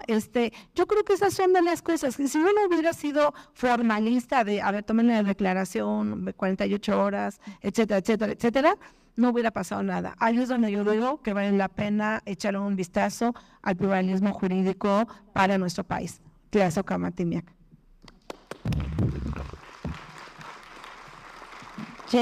Dos cosas muy brevemente. Una, a la pregunta de cómo hacer para que se fortalezca la experiencia de mujeres en la República, pues yo ya no tengo ni idea, más bien les diría: enséñenos ustedes, porque con lo que nos contaron parece que lo han hecho requete bien, y ojalá en realidad eso se reproduzca al interior de las estructuras del partido, que a veces van a contracorriente de todo este proceso de politización, ¿no? Entonces, que las dinámicas de corriente y eso no le ganen a este trabajo que están haciendo ustedes, y que me parece súper admirable. Entonces, más bien explíquenos ustedes. Y la otra, la pregunta de la compañera respecto a la violencia contra las mujeres en la familia, me parece que es un tema muy importante, no solo porque hay que avanzar en un sistema de procuración y impartición de justicia que proteja a las mujeres de manera integral. Claudio Sheinbaum me parece que estaba presentando, me acuerdo en algún momento de la campaña, que dijo esta idea, por ejemplo, de que a veces encaminándonos a proteger a las mujeres de los espacios agresores, en realidad las estamos castigando y revictimizando. Por ejemplo, la idea de las casas de acogida, ¿no? Es decir, situación de violencia de género, saquemos a la mujer y la llevamos a una casa de acogida. Y decía Claudia Sheinbaum, no, más bien quitemos al agresor y hagamos que la mujer siga en su espacio con sus hijos y su aporte nacional. Ese tipo de consideraciones me parece que hay en la dirección correcta.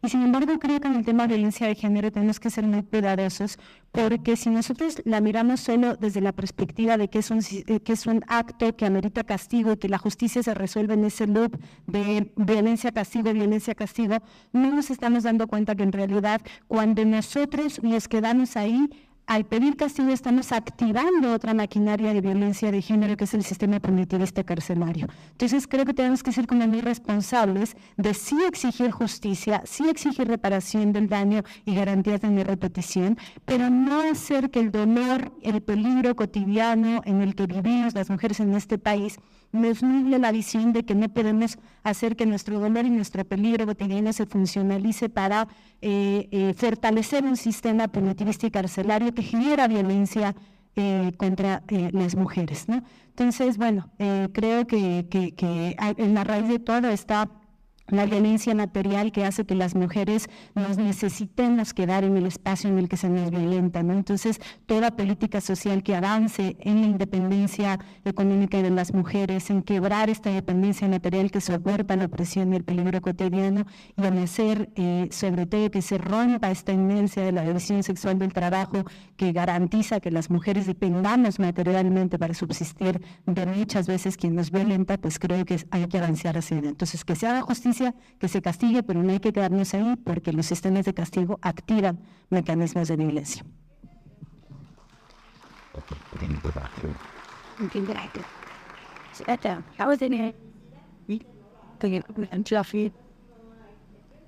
Claro. Solo para sumar a lo que dice, pero efectivamente un hombre detenido en realidad es una mujer llevándole comida, manteniéndolo dentro, haciéndose cargo afuera de sus hijas y sus hijos, infancias creciendo con estigma, con discriminación, ¿no? No se trata de que no paguen, es como transitarnos a pensar otras formas de restaurar el baño, ¿no? Y eso me parece súper importante porque lo conecto solamente con regresar a las causas. Creo que ahorita no hablamos tanto de las causas y de prevención, pero creo que cuando hablamos del sistema de justicia inevitablemente, obviamente, hay que hablar justamente de la prevención. Para prevenir la violencia, ahora que alguien preguntaba esto, necesitamos un sistema de cuidados con presupuesto, un sistema de cuidados que verdaderamente funcione, que sea con cuidados interseccional. Una agenda de no discriminación, es decir, creo que hay muchas maneras de complementar el contacto o el conflicto con la ley apostando porque no exista, ¿no? Y eso creo que es una de las grandes banderas que hay en esta administración. Solo diría que para avanzar la agenda pues hay que seguirla abriendo, justamente estos ejercicios de consulta, de plaza pública, de socializar las discusiones que antes solo se daban en cuartos cerrados es muy importante. Y nada más decir que justamente la crítica a veces es constructiva o para construir. A veces se toma mal que digamos, este paso es el primero de muchos que se tienen que dar, no es suficiente. Pero lo hacemos desde la petición de que justamente se mantenga pues sí, el avance, digamos, de esto, ¿no? Entonces, una idea que no se nos olvide también presionar a otros poderes. El judicial es el que menos nos ha rendido de cuentas, pero el legislativo tiene presupuesto, y con presupuesto funcionan o no los proyectos países, ¿no? Del ejecutivo dependen las policías, las fiscalías autónomas, es decir, todo este gran entramado tiene muchos y muchas destinatarias y destinatarios. Entonces, como justo esto, empecemos por aquí, pero no dejemos en sensación todo lo demás que se ha puesto ciudadanos el día de hoy. Muchas gracias. Excelente nuestras ponentes. Disculpen como el apresuramiento, pero es que necesitamos también llevar el espacio a otras personas que van a utilizar el auditorio. Les agradecemos muchísimo su participación. Creo que fueron extraordinarias presentaciones que les dan para mucho, ¿no? Para reflexionar muchísimo. Y les pido un aplauso nuevamente para todas.